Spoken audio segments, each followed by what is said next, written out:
Muy buenas tardes. A nombre del Departamento de Estudios de Administración Pública y de la Dirección General de Docencia del Colegio de la Frontera Norte, quiero darle una calurosa y afectuosa bienvenida al doctor Gilberto Conde, profesor investigador del Centro de Estudios de Asia y África en el Colegio de México, quien impartirá la conferencia El conflicto en Siria y los juegos de poder internacionales en un mundo polarizado.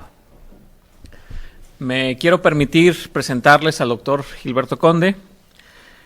Como les decía, es profesor investigador del Centro de Estudios de Asia y África en el Colegio de México, institución en la que obtuvo su doctorado en estudios de Medio Oriente y Norte de África. Actualmente dirige la revista Estudios de Asia y África del propio CEA, del centro en el Colmex.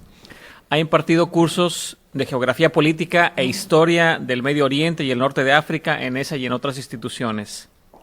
En su trabajo de investigación se ha especializado en los estudios sociales, políticos y económicos del Medio Oriente, analizando los fenómenos contemporáneos y las relaciones implicadas en la distribución de los recursos estratégicos, especialmente el agua. 2 estancias de investigación le permitieron vivir varios años en Turquía y en Siria. En este último país colaboró como investigador en el proyecto Siria Visión 2020, patrocinado por el Programa de Naciones Unidas para el Desarrollo, y actualmente el doctor Gilberto Conde es investigador nacional nivel 2. Tiene diversas publicaciones, de las cuales mencionaré algunos títulos. El más reciente, un libro con el nombre de Turquía, Siria e Irak, entre amistad y geopolítica, publicada por el Colegio de México en el año 2013. El río Jordán y el acuífero de la montaña en el conflicto y las negociaciones israelí-árabes, también publicado en México por la Facultad de Ciencias Políticas y Sociales de la UNAM, y algunos artículos. Aparte de haber presentado ponencias y conferencias en México y el extranjero, colabora en programas de televisión y radio, así como sitios de internet acerca de temas relativos a Siria y el Medio Oriente. Muy buenas tardes, profesor Conde. Por favor.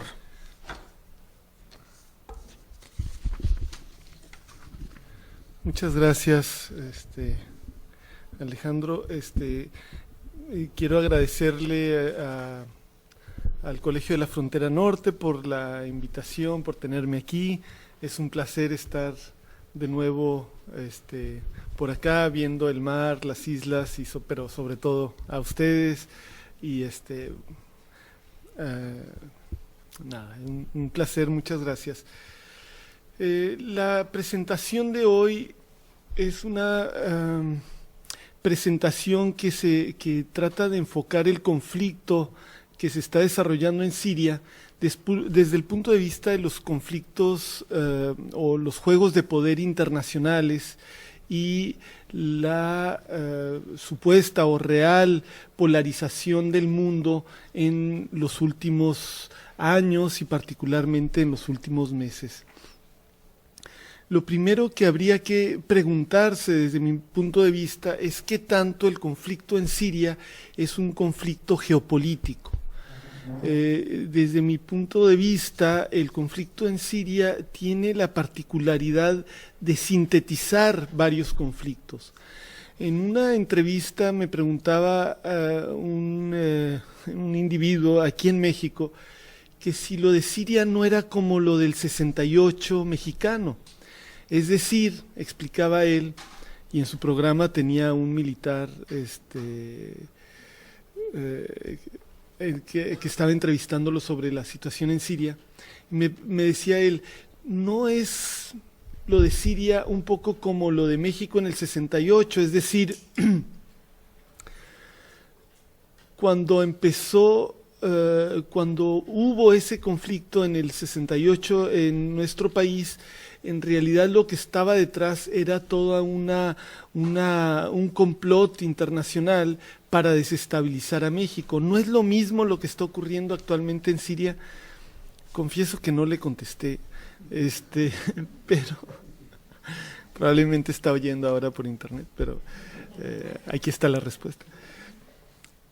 Aún suponiendo que en el caso de Siria, no me voy a meter ahorita en lo de México otra vez, pero aún suponiendo que en el caso de Siria hubiera un complot internacional, como pretende de hecho el gobierno sirio, si no hubieran estado dadas las condiciones para que la rebelión popular prendiera, si no hubiera habido causas legítimas para que la población se sublevara, no habría ocurrido. Por más que Estados Unidos, Israel, Jordania, Turquía, Arabia Saudita o Qatar hubieran querido provocar un levantamiento popular, no habría ocurrido ese levantamiento popular. De hecho, intentos en ese sentido han ocurrido en muchas ocasiones en la región. Entonces, la posibilidad de que hubiera esfuerzos por parte de países extranjeros por generar inestabilidad sí pudo haber ocurrido, pero la legitimidad de la movilización es innegable desde mi punto de vista porque la población estaba harta de muchas situaciones. Y esto se dio, es muy interesante que surgió a partir de la movilización en Túnez. Ustedes recuerdan que en diciembre de 2010 un joven tunecino se prendió fuego porque la policía lo extorsionaba, le pedía dinero para permitirle vender frutas y verduras en la calle, en un pueblecito. Este joven era un egresado de universidad y se sostenía de vender frutas y verduras. Un día se hartó, se prendió fuego y a la semana murió. Cuando él fallece, empieza a haber movilizaciones en ese pueblo.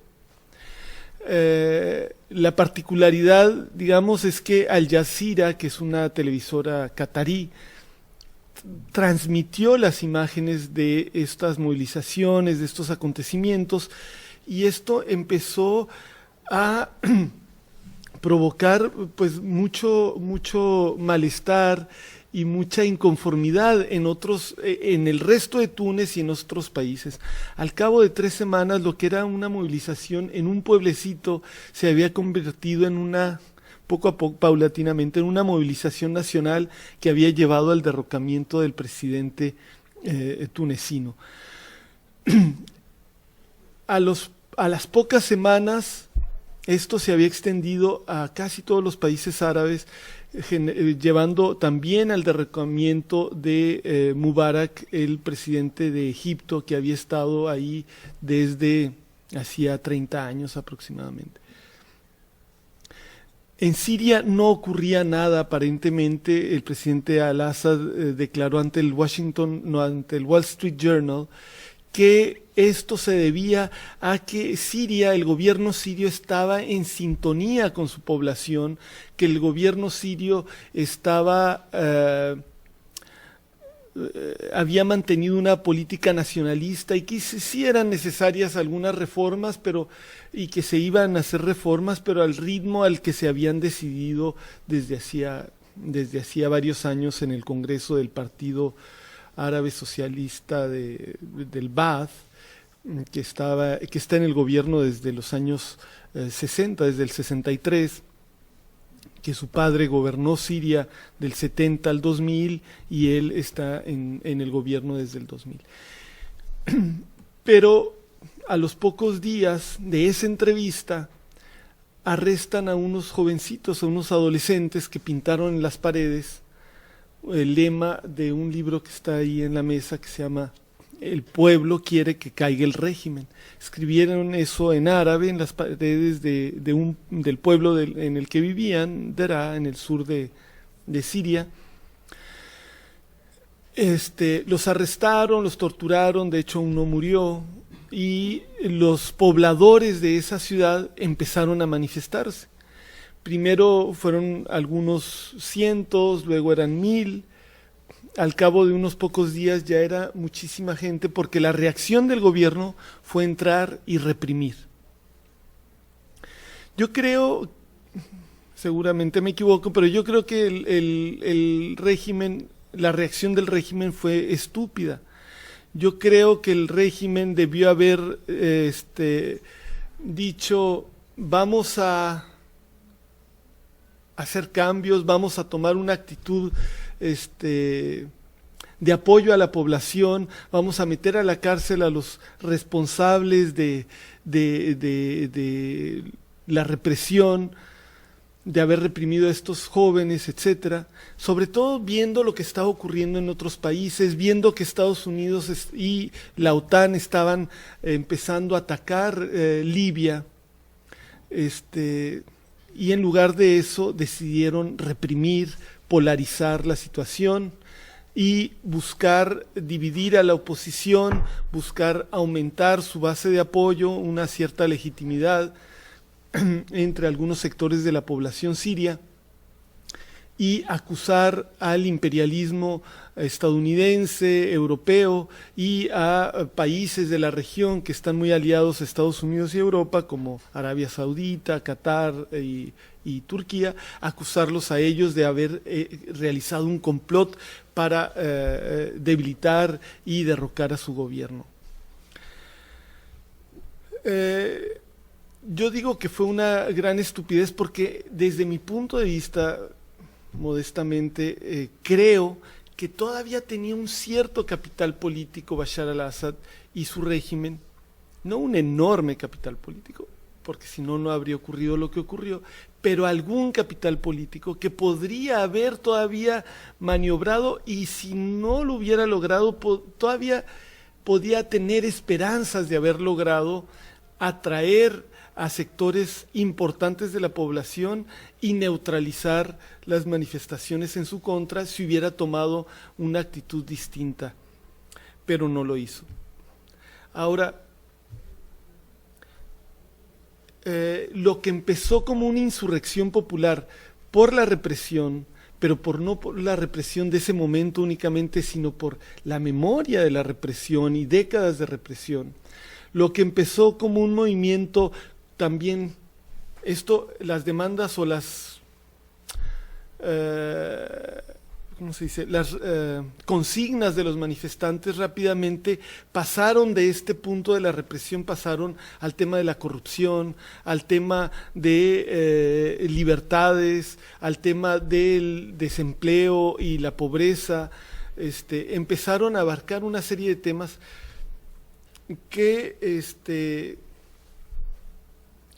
que hablaban de un malestar mucho más grande que simplemente esto.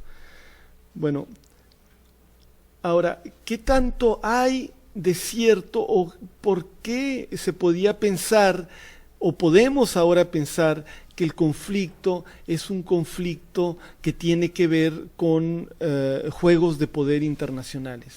¿Solo porque el régimen lo decía así? ¿O puede haber algo detrás de esto? Yo he estado estudiando este tema y he visto que lo que empezó pues como una insurrección por una serie de demandas legítimas, después se convirtió, una insurrección pacífica de hecho, se convirtió en una guerra civil, en gran medida por esta cerrazón del régimen que dijo vamos a hacer cambios, pero al ritmo que queramos. Y esta guerra civil se convirtió muy rápido en una guerra confesional, es decir, una guerra entre grupos religiosos también. Y esta guerra confesional se convirtió después, o en esta transición, también se convirtió en un conflicto geopolítico, en el que hay potencias extranjeras que tienen algo que perder o algo que ganar con lo que ocurra o deje de ocurrir en Siria.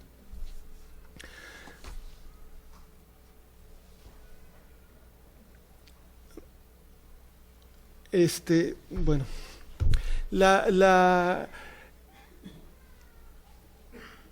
si vemos esta región del Medio Oriente, vamos a ver que el Medio Oriente tiene una serie de características que lo hacen importante a nivel internacional.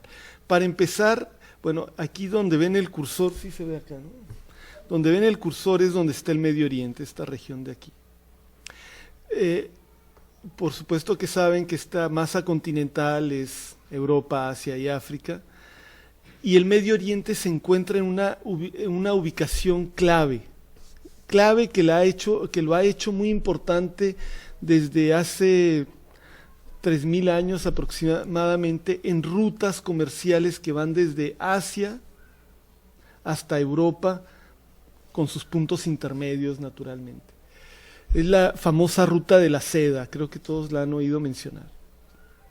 Esa ruta de la seda le ha dado al Medio Oriente una importancia enorme para esos tránsitos de mercancías, y esa importancia la conserva aún ahora, a pesar de que la gente de esta región se topó con América hace un poco más de 500 años, con el continente americano, y eso permitió el desarrollo del capitalismo como lo conocemos ahora, todavía en una época de capitalismo mercantil. Sin embargo, esta ruta, bueno, también le dieron la vuelta a los portugueses y luego los holandeses alrededor de África para mantener ese comercio por esta otra vía. Y los ingleses con los franceses en el siglo XIX abrieron un pequeño canal aquí, es decir, en lo que es... Uy, vamos a abrir esto.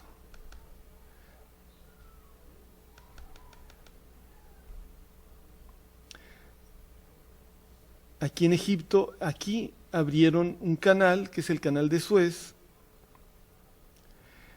que es un canal que les permitió, por supuesto, mantener la colonización de India, pero también mantener las rutas comerciales entre India y China, por un lado, y Europa, sin tener que darle la vuelta a África. Eso les ayudó también a desbancar a los holandeses de esos mercados, etc. Y eso le ha dado una importancia, repito, muy grande. Esa ruta del Canal de Suez sigue siendo importante hasta nuestros días. No solamente permite transportar energéticos, petróleo del Medio Oriente, de la área del Golfo, que estoy señalando acá en el mapa, hacia Europa, sino que también las regiones industrializadas de Asia, del este y del sur de Asia, conectarlas con las regiones industrializadas de Europa y mantener un intercambio que es un intercambio de muchos miles de millones de dólares anuales. Pero el Medio Oriente tiene otra importancia. Este mapa, que está un poco desactualizado, está construido con datos de 2006, muestra los países del mundo y con una superficie no relativa a su territorio, sino relativa a las reservas probadas de petróleo. No se emocionen, aquí México está sobredimensionado, pero los que no estaban, por lo menos en ese momento, ahora ha cambiado un poco, pero sigue siendo muy significativo el peso de Arabia Saudita, Irak, Kuwait, Qatar, Emiratos Árabes Unidos, Irán, Libia.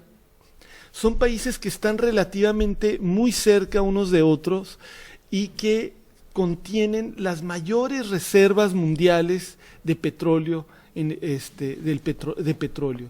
En esta época se calculaban aproximadamente en 2/3 del total, 60% del total. Ahora ese porcentaje, según los datos oficiales, es un poco menor, pero sigue siendo masiva la cantidad de petróleo que hay en esa región del mundo respecto al resto. Y eso le da una importancia a toda la región. Si ven Siria, está acá Siria, es mucho menor que cualquiera de los otros países. Entonces la importancia petrolera de Siria no es tanta como la de otros países, pero la importancia geográfica de Siria sí es muy grande.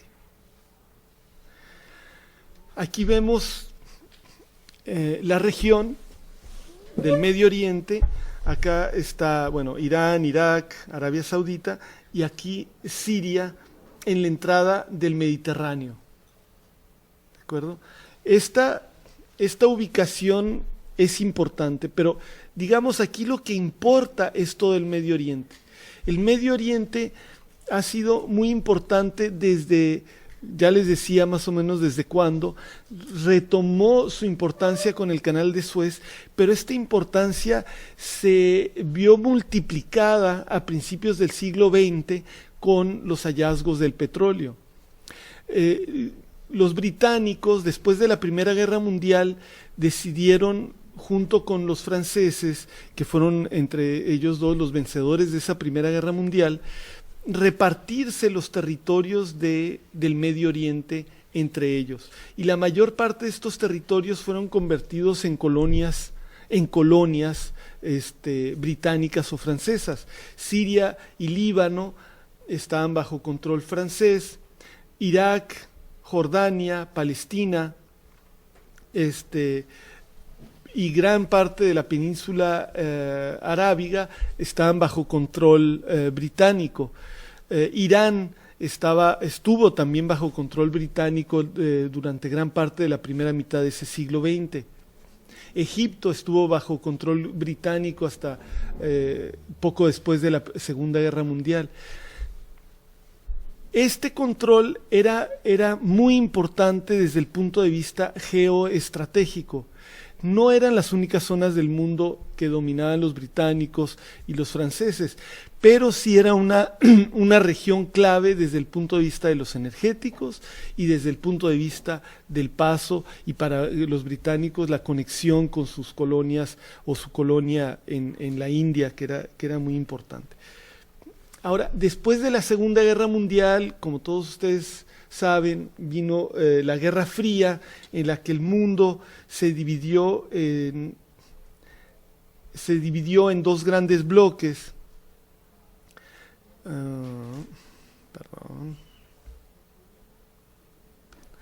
El mundo se dividió en dos grandes bloques. Por un lado, el bloque occidental, hegemonizado ya no por los británicos, sino por Estados Unidos, y por otro lado, el bloque del este, hegemonizado por la entonces Unión Soviética. Y en ese momento, Estados Unidos, la OTAN, es decir, los aliados de Estados Unidos junto con Estados Unidos, hicieron un esfuerzo por nuevamente o por mantener la hegemonía occidental sobre el Medio Oriente y evitar que la Unión Soviética tuviera acceso a la región. Sí, que tuviera acceso a la región. Trataron de evitarlo y trataron de hegemonizar ese Medio Oriente. Sin embargo, no lo lograron. El Medio Oriente, tanto Egipto como Siria e Irak, terminarían aliados a la Unión Soviética.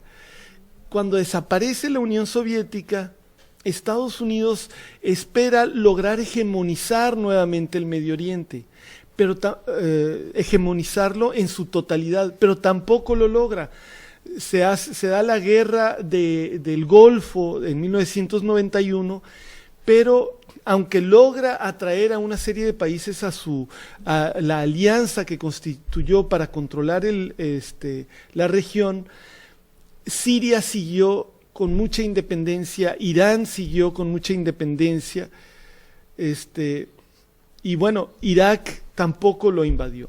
En 2003, Ustedes recuerdan perfectamente que en 2003 la administración Bush, en la que había un grupo de neoconservadores, ocuparon Irak y probablemente recuerden también que la intención era mucho más allá.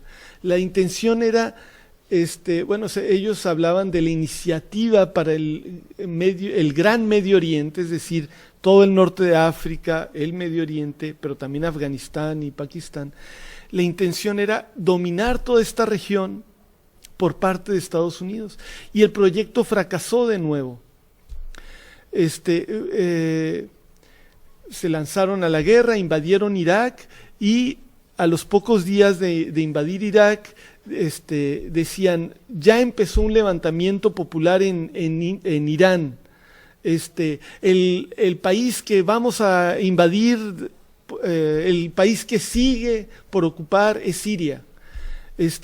Un discurso en ese sentido que luego no funcionó porque no lograron ni siquiera controlar Irak. Tan no lograron controlar Irak que se retiraron las tropas estadounidenses de Irak y prácticamente todo el mundo reconoce que hoy Irak está mucho más cercano del gobierno iraní que del gobierno estadounidense. Aunque todo esto habría que verlo con pinzas y entrar en detalles para ver exactamente la distribución de poder ahí, pero la realidad es que no solamente no lograron dominar toda la región, sino que ni siquiera lograron dominar el propio Irak. Cuando empiezan estas rebeliones populares en la región en diciembre de 2010 y sobre todo en 2011, es posible que algunos ideólogos en Estados Unidos hayan acariciado la idea de controlar a partir de lo que estaba ocurriendo ahí. Bueno, primeramente se asustaron porque los gobernantes que estaban cayendo eran todos como los que habían estado muy aliados a ellos, ¿no? Ben Ali en Túnez, Mubarak en Egipto, estaba en crisis el presidente de Yemen, en Bahrein, que es un pequeño país, ahí lo ven acá donde está el cursor, hubo también un levantamiento popular muy importante, ahí está hay parte de la flota estadounidense en el Golfo, está estacionada en Bahrein, pero después, cuando esto empezó a haber levantamientos también en países como Libia y particularmente en Siria, pudieron haber pensado que esto podía cambiar completamente a partir de un cambio de poder en Siria. Y de hecho los rusos y los chinos pensaron lo mismo. Es posible que caiga Siria y que si cae Siria pueda eso ser el inicio de un proyecto estadounidense de la revitalización del proyecto estadounidense de 2003. Entonces esto llevó a que con mucha fuerza ambos bandos apoyaran, digamos, ambos bandos del escenario mundial, Estados Unidos, sus aliados europeos por un lado, Rusia y China por el otro, apoyaran cada uno a diferentes bandos dentro del conflicto, de los conflictos en la región, pero dentro del conflicto en Siria también. Insisto, no estoy queriendo decir con esto que las revoluciones y los levantamientos populares no sean legítimos, todo lo contrario, claro que son legítimos, pero eso no quita de que las potencias hayan identificado posibilidades de ganar o perder en la región y que hayan apostado en función de esos cálculos. Y por supuesto que ni Rusia es la Unión Soviética, ni China es la China comunista de los años 60 y 70, pero tampoco Estados Unidos es la superpotencia que creía ser. Bueno, ¿y qué quiere decir esto? Cuando en 1990-91 cae cae el bloque del Este, el bloque socialista, desaparece el bloque socialista, hay ideólogos en Estados Unidos que empiezan a hablar del momento unipolar. Y dicen, durante 30, 40 años, el mundo tendrá un solo polo. Y ese polo es Estados Unidos. La única superpotencia restante en el mundo, tras la desaparición de la Unión Soviética, es Estados Unidos. Y debemos aprovechar este momento unipolar para garantizar, proyectar el poderío de Estados Unidos hacia el futuro. El mismo autor, ahora se me escapa su nombre, en 2002, justo en la víspera de la invasión de Irak, plantea que no estamos en un momento unipolar, estamos en la era unipolar. Planteando que así como Estados Unidos había sido, más bien que el siglo XX había sido un siglo americano, planteando que el siglo XXI podía también ser un siglo americano y que para garantizarlo había que aprovechar esa posición de Estados Unidos como única superpotencia. Bueno, ya expliqué lo que pasó con eso, pero lo que estamos viendo ahora en Siria, yo estoy convencido de que es el sello o, digamos, la prueba de que el momento unipolar, bueno, no solamente nunca fue como lo planteaban estos ideólogos, pero aunque sí fue relativamente, ya no lo es. Ya está cada vez más claro que Estados Unidos no es la superpotencia o sigue siendo una superpotencia, pero no, las posibilidades de la superpotencia no son ni una centésima parte de lo que estos ideólogos creían que eran las capacidades y las posibilidades de esa superpotencia. El conflicto en Siria ha sido muy complejo, como ya trataba de subrayar anteriormente, ha sido muy complejo porque a pesar de haber nacido como una insurrección popular pacífica y haberse convertido en una guerra civil, se le agregan unos elementos que han, bueno, no voy a entrar ahora a hablar de las causas o de los orígenes de estos elementos, pero un elemento muy importante que tiene que ver con un conflicto religioso. Ustedes han escuchado que en el Medio Oriente, que en los países islámicos existen dos grupos principales del Islam, que son la Sunna y la Shia. Y se dice con mucha insistencia que en Siria gobierna un grupo que es Shia, los alawitas. En realidad la realidad del poder en Siria es mucho más compleja. El que gobierna es el partido Ba'ath. El partido Ba'ath es un partido nacionalista árabe fundado por un cristiano, entre paréntesis, que es Michel al-Aflaq, y este partido tiene una ideología nacionalista árabe y no una ideología religiosa. Es verdad que en la cúpula del poder hay muchos alawitas, pero esto no significa que todos los alawitas estén en el poder, ni que el poder sea solo de alawitas. No obstante, el régimen ha utilizado relaciones de lealtad importantes con miembros de la comunidad alawita en Siria para fortalecer el poder. Pero también en el poder hay grupos sunitas, grupos cristianos, grupos chiitas de otras denominaciones que son desde el punto de vista religioso muy distintas a los alawitas, y lo que hay en realidad es un poder que tiene más que ver con relaciones de clase y no únicamente con relaciones comunitarias, religiosas. Sin embargo, para muchos sirios que no están en las esferas de poder y que son sunitas,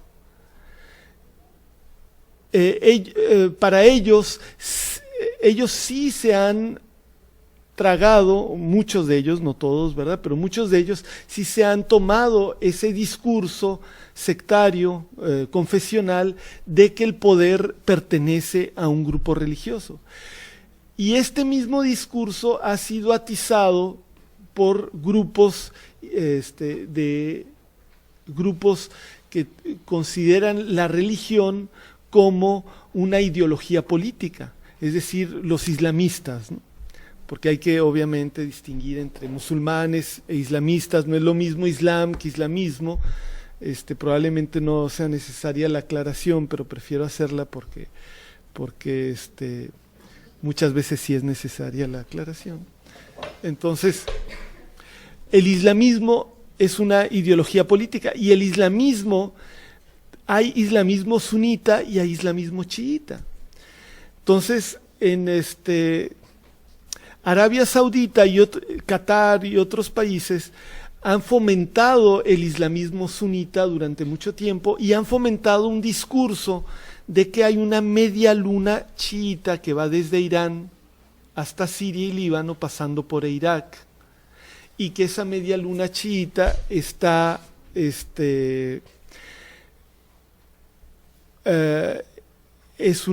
está en contra del Islam sunita, y además de que hay ideas de que es medio herético el Islam chiita, etc. Entonces hay una serie de grupos armados en diferentes lugares que han adoptado este discurso desde hace bastante tiempo y han ido a Siria a combatir a favor de la revolución siria, pero con una concepción de que están haciendo guerra santa en contra de un régimen que es un régimen chiita, alauita, etc. Entonces, lo que era una guerra civil que tenía una connotación de guerra entre un régimen dictatorial y unos alzados, levantados, que luchaban en contra de la corrupción, a favor de tener derecho a elegir a sus propios gobernantes, etcétera, una serie de cosas con las que muy fácilmente puedo estar yo de acuerdo, y de hecho estoy de acuerdo, entraron al terreno y al terreno bélico una serie de voluntarios, entre comillas, de Libia, de Irak, de los países del Golfo, pero también de Afganistán, de Pakistán y de otros países todavía más lejanos, y que llegaron ahí convencidos de que no solamente iban a ayudar a los sirios oprimidos por su gobierno, sino iban en una guerra confesional. Y de hecho esto, que creo que es bastante obvio, me fue confirmado, fui a la región, estuve en Turquía y en Irak en mayo y junio, y me encontré en el autobús a un joven iraquí que iba directo desde Bagdad, que vemos aquí, iba a esta región de Turquía. Yo me lo encontré por acá en Turquía, yo iba hacia este lado, y en el autobús me comentaba, él me decía, no, bueno, era para empezar muy curioso de que este joven de 26 años fuera directo a hacer turismo desde Bagdad hasta el centro en el que se concentra los grupos donde están no solamente el grueso de los refugiados sirios en Turquía, sino también donde están los centros, los campamentos de los grupos armados que desde Turquía entran a Siria para participar en la guerra civil. Entonces, él me decía, yo le dije, qué terrible la situación de guerra civil en Siria, y él me dice, no es guerra civil, es guerra confesional. Entonces, ¿qué le iba a decir? No.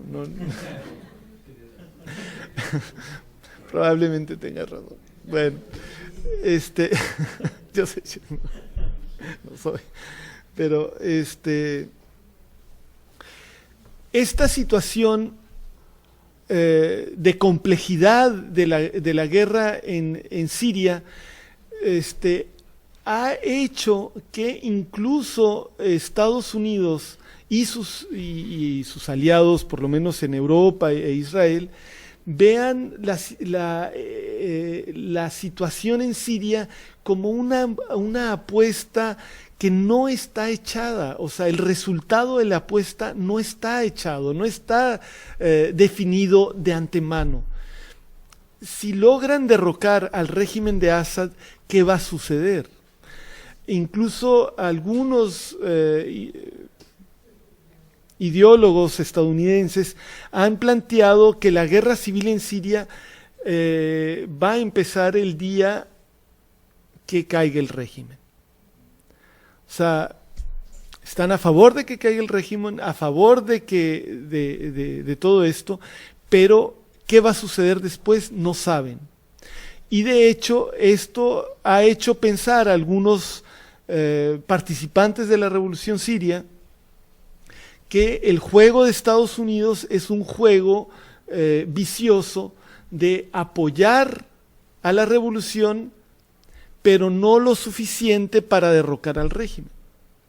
Es decir, apoyarla poquito para mantener al régimen sirio en jaque y sacar a Siria de los juegos geopolíticos de la región. Sin embargo, ahora que hubo la utilización de armas químicas, hace poco tiempo, como ustedes recuerdan, y creo que en parte por eso está llena la sala. Gracias. Gracias, Dolores.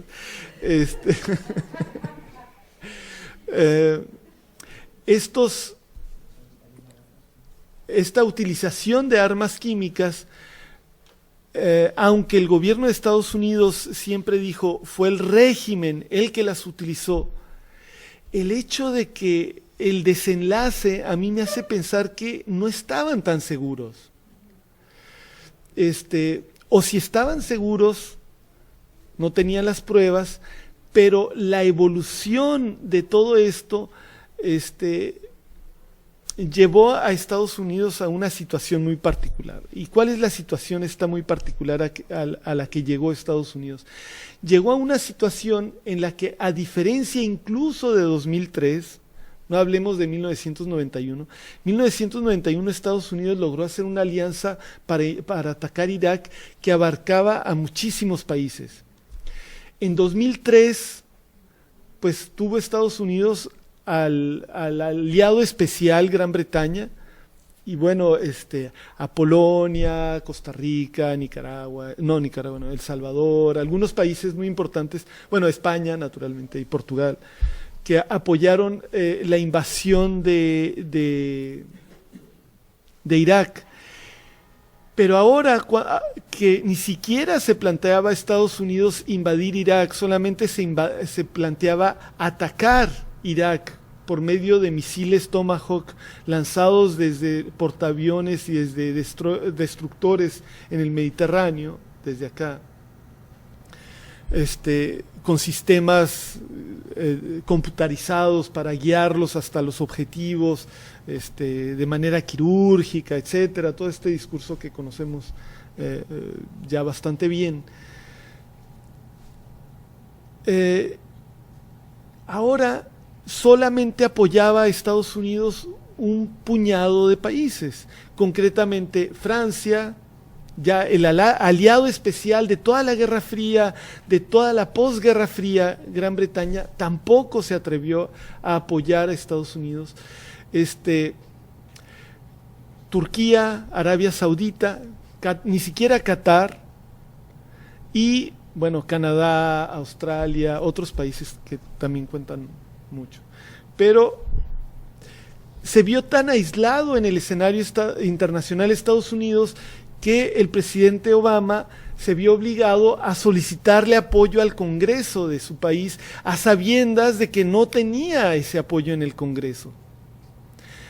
Y bueno, si ese Congreso decidió paralizar al gobierno unas semanas después, tampoco iba a apoyar la acción bélica en Siria.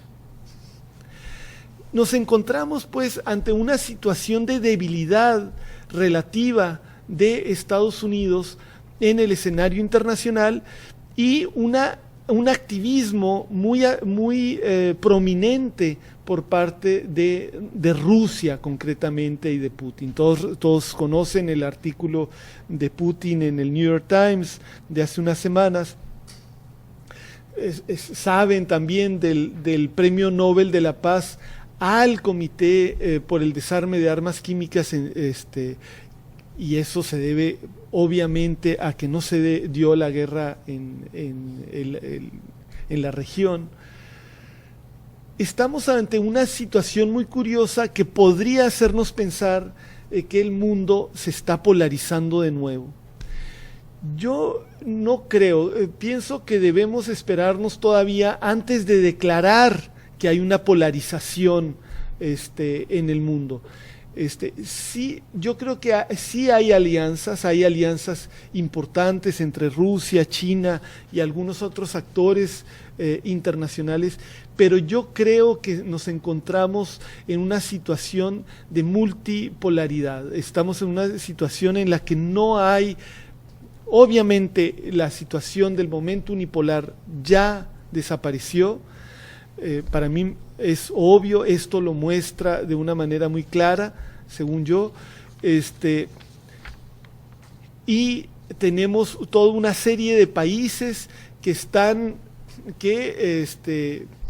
aunque ahorita se encuentran más o menos orbitando en torno de este acercamiento ruso-chino, estos países no están en una dinámica como la de la Guerra Fría, en la que había una clara hegemonía de la Unión Soviética sobre el campo que dirigía. No estamos, creo yo, ante dos campos, y la situación, por lo tanto, la situación del mundo es una situación que no es una situación muy estable. Estamos ante una situación en la que puede haber cambios muy repentinos e inesperados.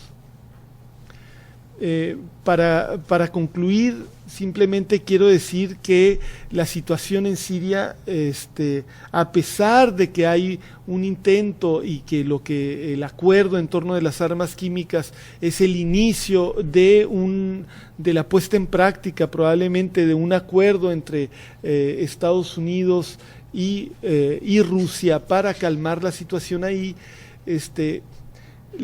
la situación sigue siendo muy inestable, y esto es muy grave porque la situación humanitaria en ese país es una situación catastrófica, con alrededor de 6 millones de desplazados internos dentro de Siria, gente que ha tenido que abandonar sus hogares y sus pueblos para irse a otros pueblos o a otras ciudades. Aparentemente hay alrededor de 2 millones de refugiados simplemente en la ciudad de Damasco, una ciudad de aproximadamente 2 o 3 millones de habitantes, es decir, casi el doble de la población. Se ha duplicado la población en los últimos 2 años a causa de esta situación. Una situación en la que la economía no funciona, por supuesto que no funciona, la agricultura está en condiciones de alteración radical. 2 millones o 2 millones y medio de refugiados en los países vecinos, que además su situación en los países vecinos no es nada estable, es de hecho bastante lamentable, como en Jordania, por ejemplo, no son campos de concentración, pero poco menos. O sea, realmente es gente que no puede salir de los campamentos porque el gobierno jordano no quiere tener habitantes permanentes, no quiere que se conviertan en habitantes permanentes de Jordania. O en Turquía, donde no se les reconoce como refugiados, sino como visitantes visitantes, guests, ¿cómo se dice? No me acuerdo. Entonces es una situación dramática, en la que también la población debería tener la posibilidad de lograr, de conquistar algo después de tantos sacrificios, y donde la situación es muy incierta. Pues es todo por ahora. Estoy abierto a comentarios, preguntas, lo que guste. Muchas gracias.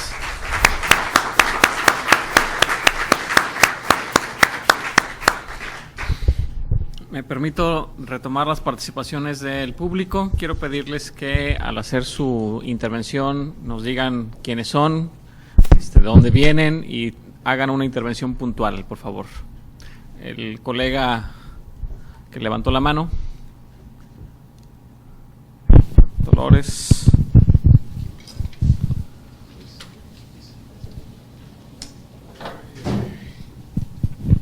Mi nombre es Guillermo. Qué bueno. Mi nombre es Guillermo Arturo Apolo Escobedo. Yo vengo de aquí de la ciudad de Tijuana, de la zona de la calle Centro. Estoy continuando mis estudios y bueno, el único estudio que tengo completo es la preparatoria aquí en Tijuana, Baja California. Yo nací aquí en Tijuana, Baja California, en el 1962. La pregunta es, mencionas, doctor, que son 2 millones que han emigrado de la población.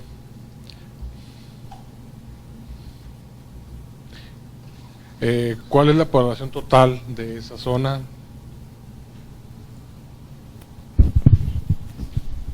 Bueno, tal vez podemos tomar varias preguntas si gustan.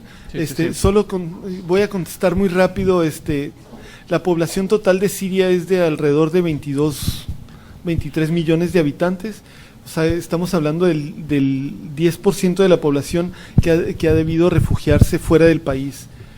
Y los refugiados internos, pues es como el 30%, es muchísimo. La mitad. Dolores, la doctora Liz, y alguien más que quiera apuntarse para participar. Alfredo y Vicente. Tenemos 4 intervenciones. Decías al principio, hacia el principio de tu intervención, de que esto había empezado como una guerra más bien de clase, más que religiosa. En ese sentido, me supongo que el empresariado, la gente, digamos, la élite, está apoyando al gobierno, me supongo. Lo que me preocupa, más bien lo que quisiera saber, mi pregunta es, ¿cómo fluyen los recursos hacia los grupos rebeldes? ¿Y qué nivel también de cohesión o de homogeneidad de clase hay entre los grupos rebeldes? Porque pienso que posiblemente algunos grupos rebeldes están apoyados también por élites, empresarios, grupos de poder, no lo sé. Gilberto, me da mucha pena porque llegué muy tarde, tenía clases y encima tengo una pregunta y a lo mejor lo contestaste en la exposición misma. Yo estudio a través de distintos temas la derecha religiosa en Estados Unidos y ellos están involucrados en un simbólico y real también guerra santa, guerra confesional. Ellos creen que se está dando en el Medio Oriente, se va a seguir dando en el Medio Oriente y en un momento dado Armagedón, que es la batalla final, se va a dar entre cristianos y judíos por un lado y islámicos por el otro. Entonces, en este sentido, quisiera preguntarte cuáles son tus proyecciones para el éxito de la guerra religiosa, la guerra confesional en el Medio Oriente, en Siria y en el Medio Oriente. Y si tú has tomado en cuenta que hay este discurso en Estados Unidos y que hay una especie de guerra santa mundial pasando. O sea, yo sé, por ejemplo, en la guerra de Irak lograran escribir en los ametralladores versículos de la Biblia, ¿no? Que lograran que alguna manufacturera de los ametralladores pusieran versículos de la Biblia en los ametralladores. Entonces estamos hablando, tradujeran la Biblia en todos los idiomas, en todos los, y fue repartido por el ejército, ¿no? Por generales del ejército que son parte del discurso de Armagedón, ¿no? O sea, no oficialmente por el ejército, sino por generales que comulgan con este posicionamiento. Alfredo Walde. En relación con el tema de los refugiados,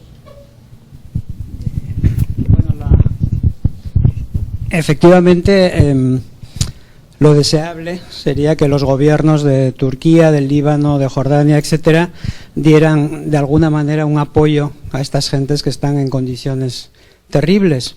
Sin embargo, Jordania concretamente, que tiene una larga historia tiene cientos de miles de refugiados palestinos, a ellos se les añade 1 millón de refugiados sirios. Entonces, más allá de la voluntad del propio gobierno jordano, para el gobierno jordano realmente y para la población en general, es un problema mayor de tipo económico y de tipo político.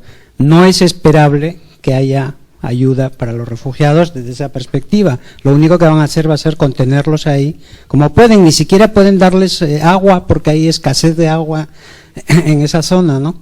Entonces la pregunta sería si las ayudas a los refugiados pudieran venir de organizaciones humanitarias internacionales, si se está haciendo algo en ese sentido, si la ONU va a tomar cartas en el asunto, porque eso sí es una, como se suele decir, una tragedia humanitaria, ¿no? Y el otro asunto que a lo mejor no tiene mucha relevancia es Estados Unidos, según parece, ya es el primer productor de petróleo en el mundo. Entonces, eso podría de alguna manera cambiar la geopolítica alrededor de la zona y hacerle perder, digamos, a mediano plazo importancia a Oriente Medio, o no sería un factor de cambio. Para Vicente Sánchez. Por allá. Gracias. Gilberto, nada más preguntarte, seguramente el conflicto, pues, como mostrabas, ha debilitado al régimen de Bashar al-Assad. Y entre las noticias que hemos leído en meses es la defección de gente cercana e incluso cuadros de altos militares. Entonces, mi pregunta es, ¿qué tanto el conflicto ha dividido a la élite política o la ha debilitado como gobernantes, pues? Mariló. Gracias. Sí, sobre las posibles soluciones, escuché de parte de personas que son, o sea, refugiadas que representan una parte de la sociedad civil de Siria. Lo que comentan es que dicen que hay que poner todos los actores alrededor de la mesa de discusión para lograr una solución, y dice, de todas maneras, no habrá solución que no incluya a los rusos y en los cuales los rusos estén de acuerdo. Dice, es la única manera. Ellos están bloqueando desde meses lo que puede pasar, y entonces hay que incluir a los rusos en esas negociaciones y que haya una solución que les convenga a ellos también. Entonces mi pregunta es, ¿qué les puede convenir a los rusos? Además de dejar las cosas tal como están, pero se saben que ya no se puede. ¿Cuál sería la solución que para los rusos sería aceptable? Muy bien. Tenemos 2 preguntas puntuales de Aida y del colega. Bueno, de esta doble olla de presión que nos comentabas hacia el interior y desde el exterior, pues parece que se ha extendido, ¿no?, todo el conflicto lo más posible, y en algún momento tendrá que explotar. ¿Tú has previsto cuál puede ser la duración de este conflicto? Y también parece que no hay una sola fuerza donde proceda la solución. ¿Cuáles serían las fuerzas involucradas en la resolución del conflicto o la explosión del conflicto. Y la última tenemos por acá. Gilberto, con respecto a lo que mencionabas sobre los grupos rebeldes, no me queda muy claro cómo es la estructura de organización de los grupos rebeldes que están en la lucha, cómo están haciendo acopio de las personas que están llegando de otros países atraídos por lo de la guerra confesional, y si están saliendo líderes o algún tipo de reconocimiento apoyado por la sociedad civil que pueda dar paso a un régimen, gobierno o líderes después de que termine el conflicto, dentro del apoyo que ha habido de la sociedad hacia los grupos armados. Pues muy bien. Pasamos a la fase de respuestas. Híjole. Son como otras 3 conferencias. Gracias. No, muchas gracias. Súper buenas preguntas. Bueno, la de Guillermo ya la contesté. Yo también nací aquí en ese mismo año.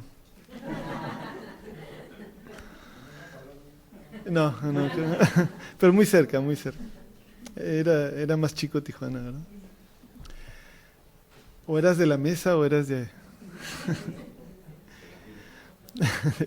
bueno, esa era la otra. Bueno, voy a tomarlas tal vez así como me las fueron preguntando, ¿no?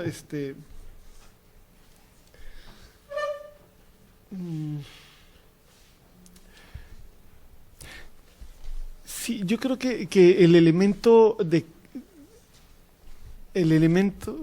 no sé, no entiendo, pero yo creo que el elemento de clase sí es importante, pero no estaba muy definido, ¿eh? En realidad la movilización, más o menos, digamos que en Siria, cuando hubo intentos de movilización en las ciudades más importantes, no tuvieron éxito. De hecho, mis amigos de la Asociación de Activistas contra la Globalización en Siria tienen todavía en su página de Facebook fotos de las manifestaciones que ellos organizaron en enero y febrero de 2011, y se ven en Damasco y en otros lugares, y se ven pues los mismos de mis amigos de siempre. No, otros que no conozco, pero sí, entre otros. Pero esto estalló en Deraa, y si se fijan, Deraa es un pueblo en una región agrícola, y luego se extendió a Hama, Homs, es decir, el cinturón agrícola nuevamente que está, vamos a poner el cinturón agrícola que está en a ver, vamos a poner esta onda aquí.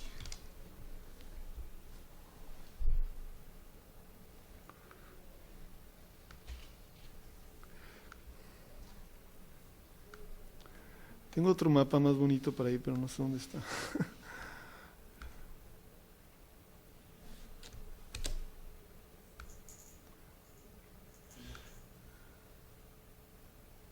Oh, ¿qué onda con esto?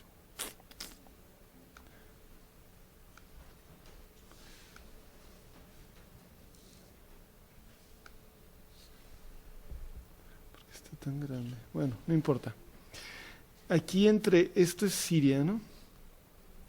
Y esto, acá, Damasco está aquí, donde se ve esta ruedita.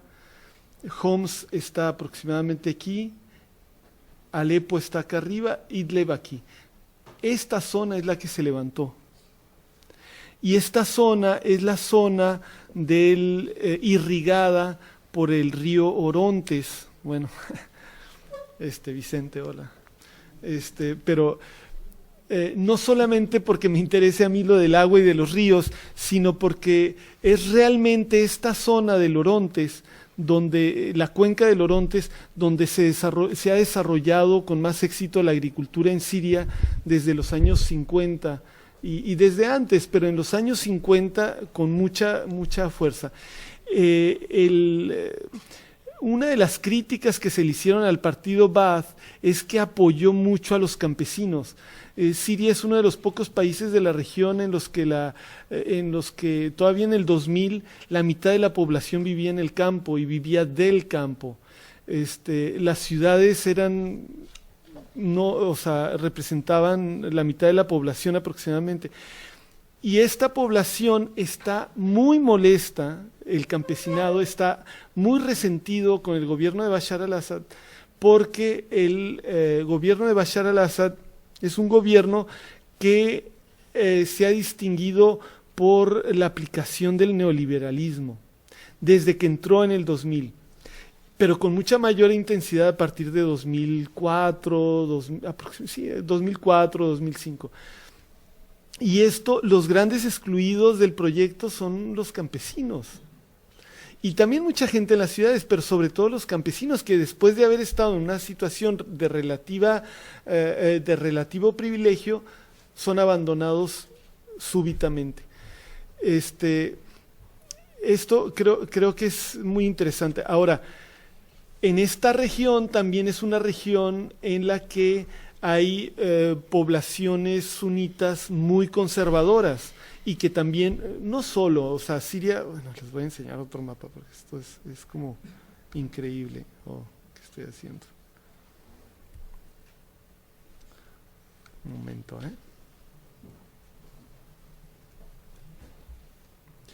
Uy, es que está acá.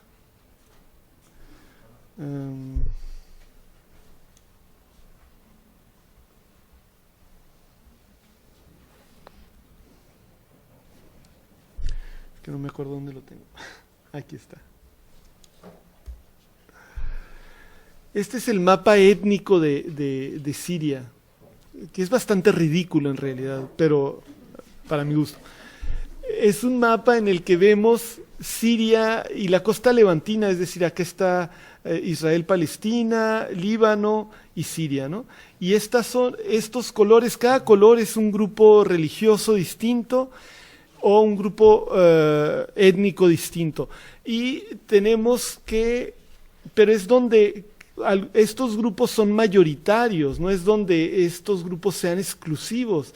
No hay un lugar de Siria, salvo quizá acá en la parte desértica donde viven los nómadas o seminómadas, que sea donde haya un grupo exclusivamente. Si vamos a Homs, pues en Homs hay comunidades cristianas muy importantes, pero también hay alawitas y hay drusos y hay sunitas, hay grupos sunitas muy importantes.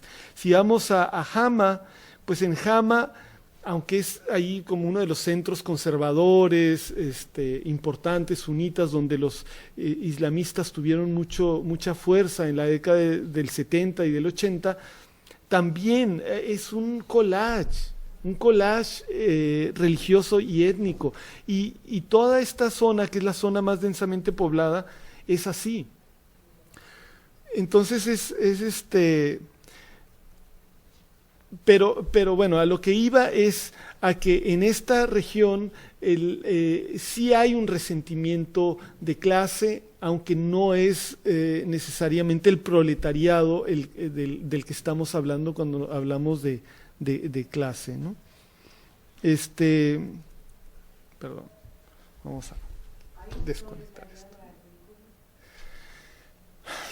Es que cuando la gente es tan pobre, la diferencia entre campesino y proletario es como súper fina, ¿no? O sea, son campesinos, sobre todo. Sí hay proletariado agrícola, pero no hay grandes empresas agroindustriales, no. Creo que por ahí va la pregunta, ¿no? Bueno, ahora, ¿cómo reciben los grupos rebeldes? ¿Qué tipo de grupos rebeldes hay? Se habla siempre de la oposición pacífica y la oposición armada, y cada una de estas es muy diversa. La oposición pacífica tienes desde mis amigos, que Liz ya identificó muy atinadamente, pero hasta grupos islamistas o musulmanes, muy diversos, o grupos de gente del ámbito cultural, o grupos que están de la oposición tradicional de los viejos partidos, de las diferentes fracciones del Partido Comunista, o de los naceristas, o diversas escisiones del Partido Baath, etcétera. Y muchos de ellos están a favor de las negociaciones con el régimen, a pesar de que están muy frustrados también de esta posición. Ahora, los grupos armados también hay como decenas. Algún periodista decía que había 1000. Es una cifra muy, muy bonita, demasiado perfecta para ser cierta, pero habla de la diversidad de grupos que hay. El Ejército Libre Sirio se escindieron del Ejército Libre Sirio hace poco después del acuerdo entre Estados Unidos y Rusia para lo de las armas químicas. Se salieron del Ejército Libre Sirio 11 grupos que dicen: nuestra lucha es por crear un Estado islámico en el que la ley sea la Sharia, es decir, la ley, el derecho islámico tradicional, pero no hay, bueno, es complejo porque no hay una sola versión, pero ese es como su objetivo es ese. Ahora, estos grupos suelen ser muy eficaces. ¿Por qué? Porque reciben apoyo material de países como Arabia Saudita, Qatar y Turquía y Jordania, pero además hay una red de donadores individuales que están en Arabia Saudita, en los países del Golfo en general, y que pueden dar a grupos con una agenda similar a la suya, que puede ser, como son individuales, pues quién sabe quiénes sean y qué vale su agenda. Entonces, muchos de ellos dan a grupos islamistas o grupos que tengan como objetivo crear un Estado islámico. Sunna, ¿verdad? Pero, además es muy perverso esto porque exigen pruebas de que su dinero se está usando para lo que realmente se está entregando. Entonces matan gente y toman video y lo suben a YouTube para que le sigan dando dinero para armarse. Entonces son cosas bastante complicada, y no hay homogeneidad de clase, por lo tanto, en los grupos rebeldes, y habría que definir grupo por grupo más bien, ¿no? Efectivamente, grandes sectores importantes del empresariado, la mayoría, digamos, del empresariado, de las clases, de los sectores medios que se beneficiaron con el neoliberalismo, porque aunque lo duden, sí hay sectores que se benefician, ¿verdad? La mayoría están con el régimen.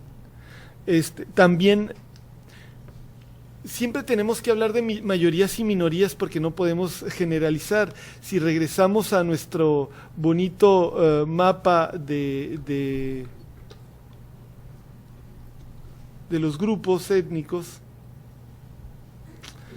pues la mayoría de los cristianos, la mayoría de los drusos, la mayoría de los chiitas no alawitas, de los ismailíes y de los alawitas están con el régimen. ¿Por qué? Porque le tienen pánico a un posible triunfo de estos grupos que se proponen un Estado Islámico y que tienen una visión del Estado Islámico, una visión sunita extremista, y que tienen miedo a pasar a cuchillo. No es que necesariamente consideren al régimen de Bashar al-Assad como lo máximo, pero le tienen miedo a lo que pueda pasar, y el régimen ha explotado eso desde el primer día de la rebelión, acusando a la rebelión de querer eso, aunque no era, por la mayor parte no era eso. Bueno, vamos a desconectar de nuevo. Bueno, voy a tratar de ir más rápido. Lo de la derecha religiosa, Liz, no lo he manejado, sí lo consideré mucho para lo de Irak. Era muy obvio para mí, de hecho llegó a mis manos algún folleto de calumnias sobre el Islam producido por estos grupos en Estados Unidos, que decían que en realidad son adoradores de la luna y una serie de cosas bastante absurdas. Y bueno, supe en aquella época de cómo había o sea, se hacían prácticas de ¿cómo se llama esto? Disculpen, se me olvida. Bueno, Born Again Christians dentro del ejército de Estados Unidos en Irak, o sea, bautizos de soldados que ya eran cristianos, pero los bautizaban como cristianos en Irak, como parte de una cruzada, ¿no? Y bueno, y el rollo de George Bush que se levantaba a las 5 de la mañana a rezar pidiéndole iluminación a Dios, pues eran cosas bastante sorprendentes, pero sí me gustaría conocer, si me ayudas. Del lado islámico yo creo que no hay mucha conciencia de esto, o si la hay, están en una dinámica de utilización mutua. O sea, hay grupos islamistas que sí están en esta dinámica y que probablemente están informados, porque yo creo que están bastante informados de estas cosas. Están con la idea de que si Estados Unidos nos apoya y los aliados de Estados Unidos nos apoyan, bienvenido por mientras, ¿no? Por mientras nos enfrentamos a ellos. Esa batalla vendrá después. Ahorita estamos en esta.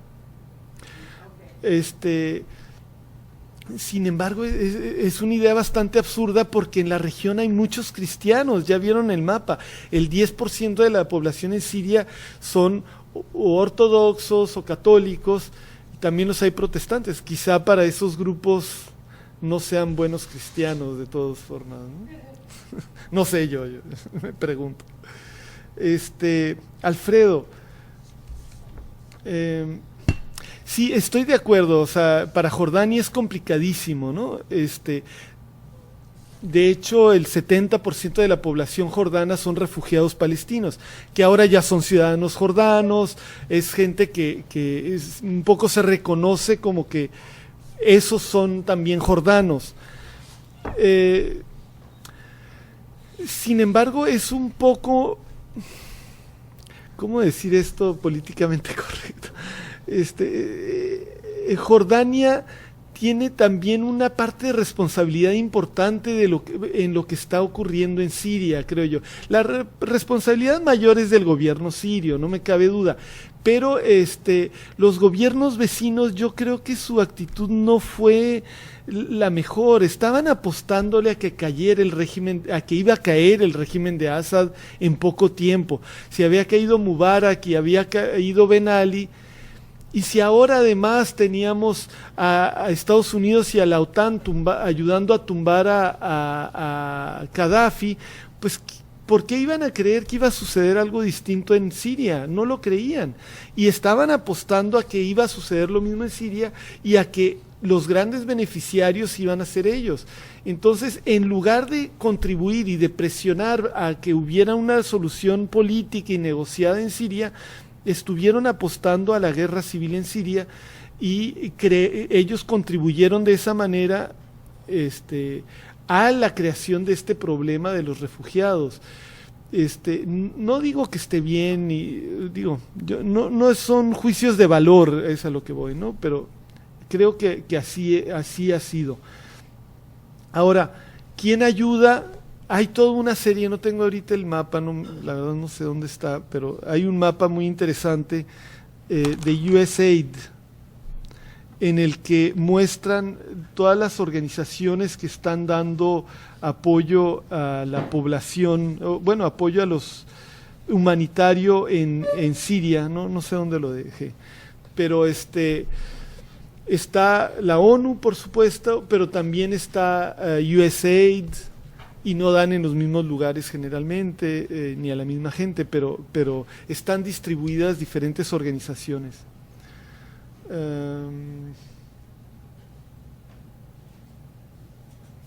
¿Y cómo cambiaría la cosa? Estados Unidos espera aumentar su producción con esto del shale gas y el shale oil. También China está esperanzado en que van a producir muchos más energéticos a partir de estos estratos y de estos combustibles no convencionales. Va a cambiar un poco la ecuación, pero yo no creo que radicalmente. O sea, siempre estas cosas se exageran. ¿Se acuerdan cuando el petróleo del Mar del Norte? ¿Alguien se acuerda del petróleo del Mar del Norte? Creo que Alfredo también se acuerda. No sé, porque es europeo. Pero casi nadie se acuerda de. Sin embargo, el efecto mediático del petróleo del Mar del Norte fue tal que contribuyó fuertísimo a deprimir los precios del petróleo en los años 90. Estuvieron a $10 el barril, a $9 el barril. Estaba tan bajo el precio del petróleo que no era costeable para los del Mar del Norte sacar el petróleo del subsuelo. Entonces, esos efectos mediáticos luego son muy importantes y son explotados a fondo. Si fuera tan real el cambio, tan profundo el cambio con este petróleo, yo creo que ya no estaría a $100 el barril. Aunque puedo equivocarme, ¿no? Es muy probable que estoy equivocado, pero Pero en esto de los energéticos siempre se usa mucho el factor psicológico para el control de precios, ¿no? Es que estamos hablando de cantidades estratosféricas, ¿no? Es realmente mucho el dinero del que estamos hablando y mucho lo que está en juego. Es un tema que me apasiona, pero ya prometí que me iba a tardar menos.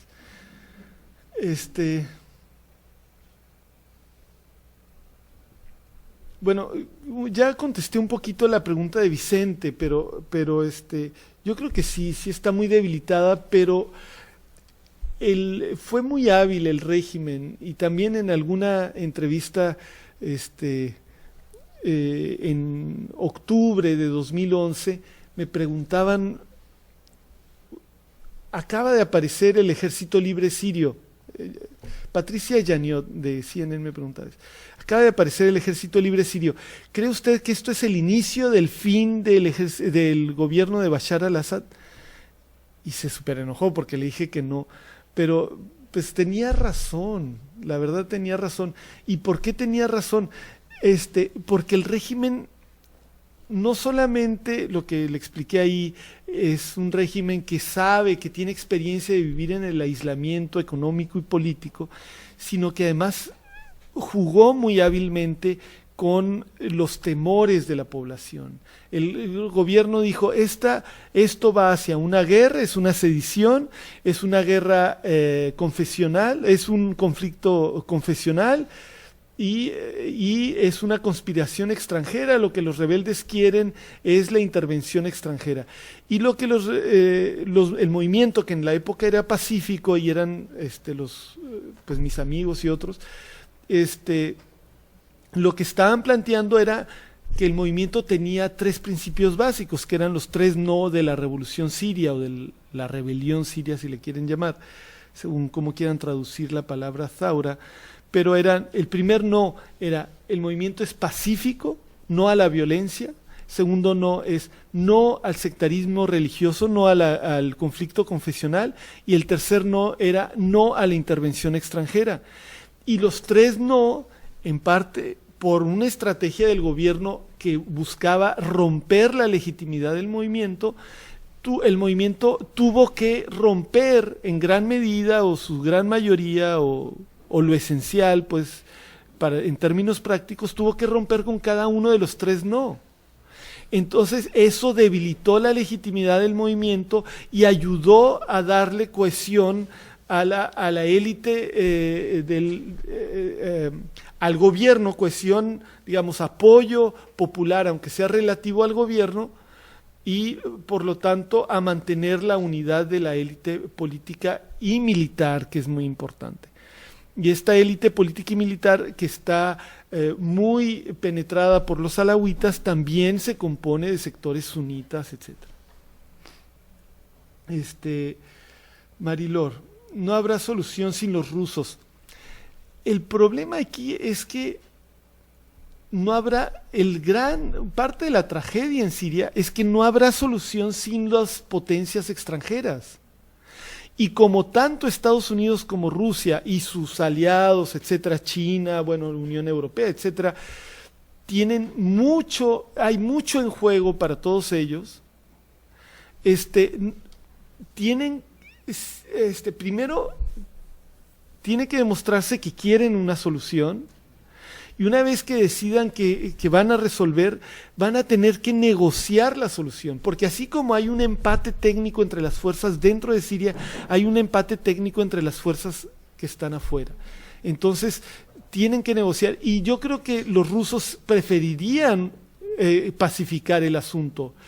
Yo creo que los estadounidenses durante los años anteriores, los 2 años y medio, no estaban interesadas en la pacificación, no auténticamente, pero probablemente han llegado a un momento en el que sí prefieren la pacificación y van a tener que llegar a un acuerdo. ¿Qué es ese acuerdo? ¿Qué implica ese acuerdo? Mantener al régimen. Mantener al régimen probablemente sin Bashar al-Assad. De ser una solución tipo Yemen. ¿Qué pasó en Yemen? Quitaron al presidente, pero el régimen sigue ahí. Aida. Yo creo que ya más o menos contesté con la respuesta a Marilor. O sea, sin embargo, aún si las potencias extranjeras desean pacificar el conflicto, ya no depende solo de ellas. O sea, ya se salió mucho de las manos del control de esas potencias. Los rusos todavía pueden presionar mucho, rusos y etcétera, ¿no? China, Irán, claro, pueden presionar al régimen. Estados Unidos y sus aliados pueden presionar a muchos de los grupos, pero hay muchos grupos armados que están mucho más allá de cualquier tipo de presión. Y Christopher finalmente. Bueno, también creo que ya contesté la primera pregunta, o sea, de cómo se estructura la organización de los grupos rebeldes y líderes de la sociedad civil capaces de emerger. Sí hay algunos, hay algunas personalidades con mucho prestigio en la sociedad siria en general, algunos de ellos que fueron presos políticos durante periodos largos, pero no hay unanimidad en torno de quién pueda ser. Y de hecho el movimiento, una de las características del movimiento es que es como los otros movimientos en los países árabes y los movimientos que ha habido en muchos países últimamente. No hay líderes. No hay líderes, o sea, son movimientos muy horizontales, lo cual es bueno a la vez, pero también es malo porque no hay como figuras que sean capaces de aglutinar a la población detrás de un objetivo común, ¿no? Y eso hace más complicada las soluciones. No sé, si ya están cansados, yo creo que ya estamos cansados. Proseguimos con la conversación de manera personal. Los que quieran. Agradecemos mucho a Gilberto Conde su conferencia, sus respuestas.